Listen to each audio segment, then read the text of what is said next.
So of course with this drawing is a 4x6 grid, but we are making a 6x9 rectangle with a 1.5 inch grid. So I'm lining up my ruler toward the top of the page, and I'm going to make a 9-inch line. So from 0 to 9, okay, and then I'm going to line this up, and I'm going to come down, lining this up not with the edge of my ruler, but I'm lining it up with my actual line. I think you can see that better. So line it up, 0, lined up with my line, and I'll make a 6-inch line.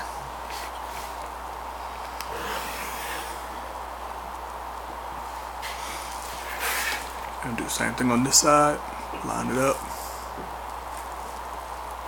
make a 6-inch line, and finally make my 9-inch line at the bottom of my rectangle.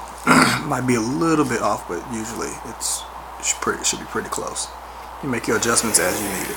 So there's my 6x9 rectangle. I'm gonna do a 1.5 inch grid, so that means I'm going at 1.5, 3, 4.5, 6, 7.5, and of course 9 at the end of the rectangle.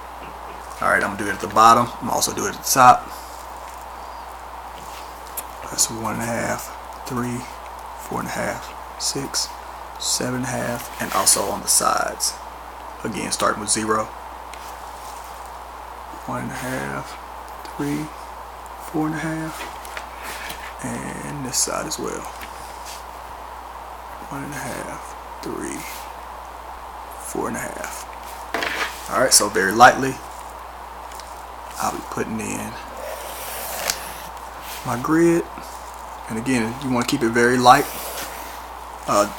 because you want to be able to erase those out without being able to see them later. And so by keeping a very light grid line, makes it a lot easier to get rid of it later. You also don't dig into your paper, so when you start adding value you won't have like the indentation in your paper. So those things are very important.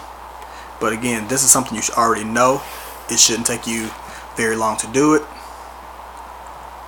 and you should just be finished.